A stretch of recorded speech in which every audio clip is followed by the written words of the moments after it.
Et bonjour à toutes et à tous, ici Lexey et on se retrouve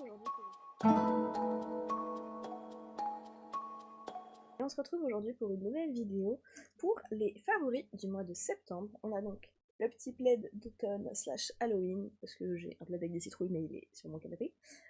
Donc celui-là ce sera le plaid d'Halloween, même si on est qu'en septembre, ça fait automne quand même.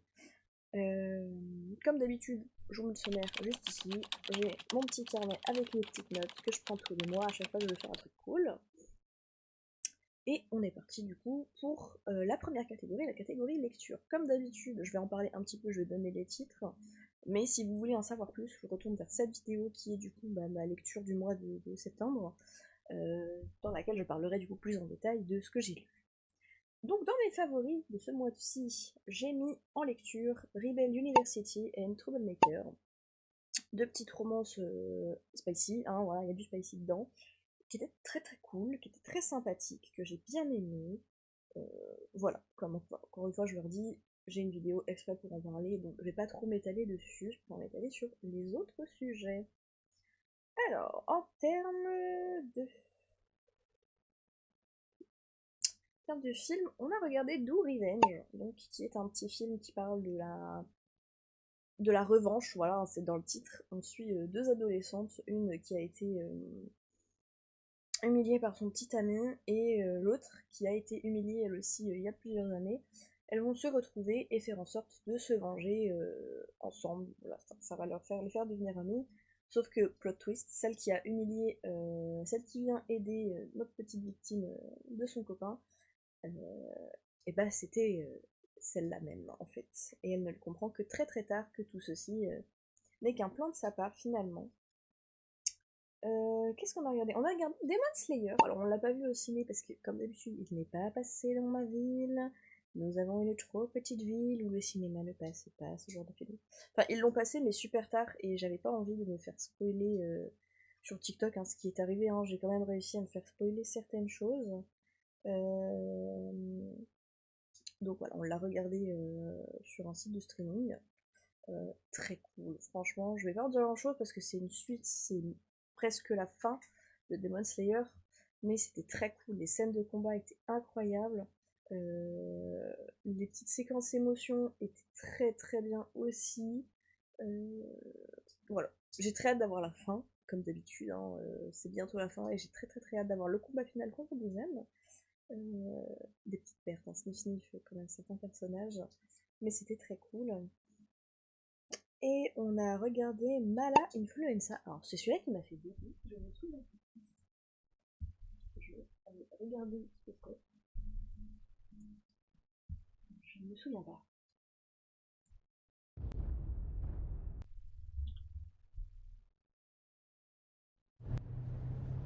Oui, ça y est. J'ai vu la jaquette.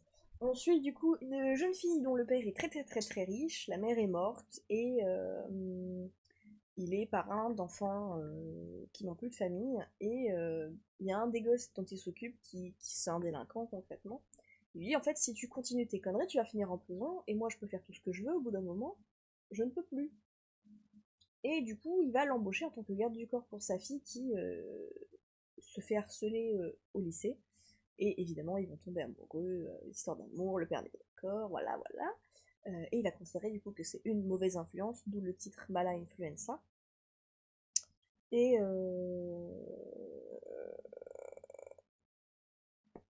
voilà. Il y a un plot twist, mais si je le dis, ça ne sert plus à rien de regarder le film pour vous, évidemment. Mais c'était sympa. Enfin, ça nous a occupés, quoi, pendant qu'on triait des cartes Pokémon. En série, on a regardé Meurtre mode d'emploi, que j'avais lu, que j'avais essayé de regarder la série direct après l'avoir lu, et en fait, il y a trop de détails importants, à mes yeux, qui changent dans la série. Et du coup, à l'époque, j'avais regardé le premier épisode, et j'avais dit, ok, non, je regarderai plus tard. Là, du coup, je l'ai regardé. Alors, il y a toujours des trucs qui me chafouinent, on va dire, puisqu'il y a tellement de détails qui ne sont pas raccords entre le livre et la série. Mais bon, la série reste cool, les acteurs sont sympas, on a la trame principale, même si voilà, il y a des détails d'indices qui n'y sont pas. Le plus gros est là. En termes de jeu, ce mois-ci, j'ai acheté et découvert Hello Kitty Islands Adventure. qui est un peu un Animal Crossing-like. Alors étant donné que je n'ai plus de Switch pour jouer à Animal Crossing, qu'est-ce que tu me veux toi? Je me fais embêter par le chat. Il me chope mon poteau. Vu que je n'ai plus d'Animal Crossing, ça me fait une bonne contrepartie, c'est sympa, il y a des petites quêtes, des petites histoires, des petites énigmes, c'est sympa, c'est tranquille. Le seul point négatif que je donnerais à ce jeu, c'est que du coup, pour avancer dans les quêtes, il faut augmenter le niveau d'amitié avec les personnages. Ça, en soi, voilà. Sauf que bah, au début, c'est très facile, hein, tu leur donnes des petits objets que tu trouves par terre, ils sont contents. Plus ça va, plus ils te... Enfin, plus ça sert à rien, en fait, plus ça monte pas du tout le niveau, et du coup, tu traînes à faire les quêtes. Parce que du coup, les objets, ils ont des objets, un cœur, deux cœurs, trois cœurs. Si les un cœur suffisent au début, c'est rapidement plus très utile.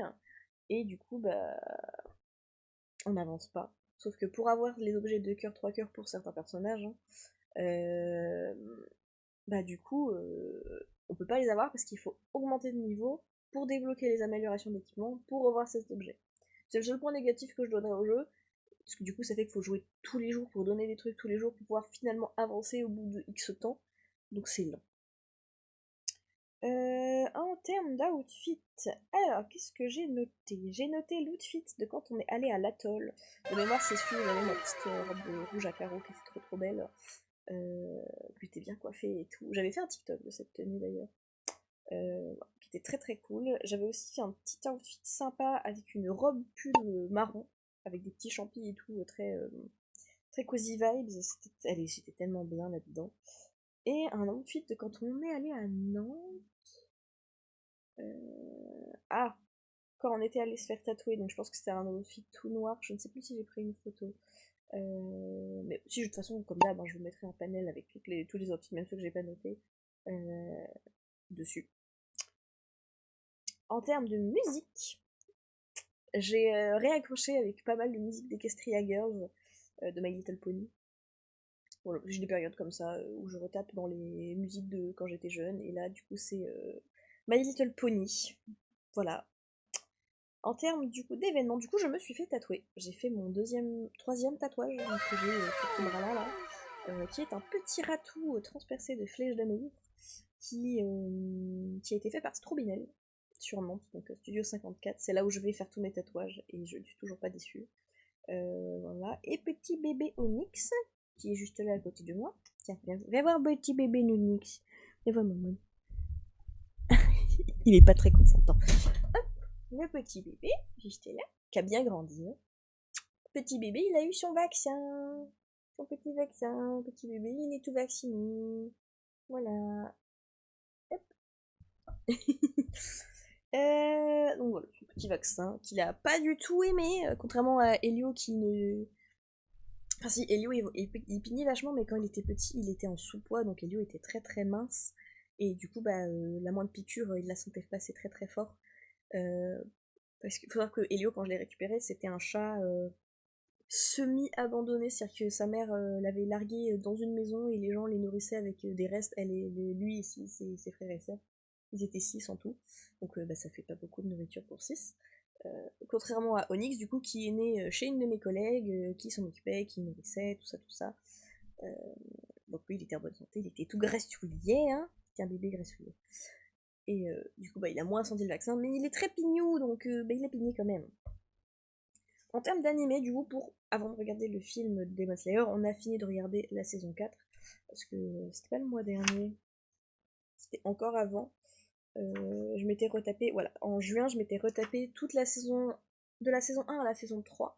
Et là, du coup, avec le film qui est sorti, on a fini de regarder la saison 5, non 4, la saison 4, pour pouvoir regarder du coup le film. En termes de food, non, c'est objet d'abord. On a, du coup, en vide-grenier, on a trouvé un appareil photo et un caméscope. Je les ai pas encore utilisés, mais je me dis ça peut faire des bêtes de scène un peu vintage pour le caméscope. Mais il faut que j'achète des cartes SD, des trucs comme ça pour mettre dedans, parce que du coup, il y en a pas, et je n'en ai pas puisque je n'ai pas de caméscope et d'appareil photo. Donc il va falloir que j'aille regarder ça. Mais voilà, j'ai un petit caméscope et un petit appareil photo. Et en termes de food, on a du coup testé une nouvelle Monster, une seule.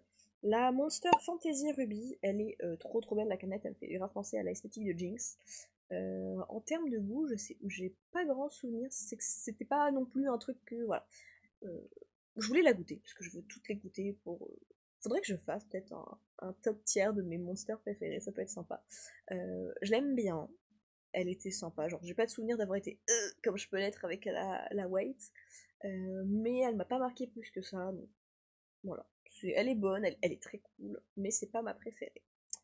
Et du coup, en termes d'artiste, évidemment, Strobinel, du coup, qui a fait mon tatouage de petit rat, je mettrai son compte Insta, qui du coup est au studio 54 et qui fait un travail comme ça. C'est franchement trop trop cool ce qu'elle fait. Là, moi j'ai flashé sur le ratou, mais il y avait des petits chats, il y a plein de rêves. Elle fait du Scooby-Doo, elle fait du. J'ai plus le nom. Elle fait du pas du Adventure Time. Euh, avec la mystérie. À chaque fois j'oublie le nom de celui-là. Mais bah, de toute façon je vous le mettrai si je le retrouve. Mais elle fait plein plein de choses. Elle fait autant de la création originale que du fan art, on va dire, entre guillemets. Mais c'est très très cool. Voilà. Et elle est elle-même très très cool. Donc si vous voulez vous faire tatouer sur Nantes, n'hésitez pas à passer à Studio 54. Franchement, j'ai fait 3 tatouages avec 3 tatoueurs différents et j'ai jamais été déçue. Les trois que j'ai fait étaient très gentils. Il me manque plus que 2, je crois, là-bas, que je n'ai pas encore eu de tatouage. Mais c'était très très cool. Voilà. Et du coup, ce sera tout pour ces favoris de septembre. N'hésitez pas à me dire ce que vous avez kiffé dans ce joli petit mois qui annonce l'automne. Et likez, vous abonner comme d'habitude. Et on se retrouve bientôt pour une prochaine vidéo. Bye!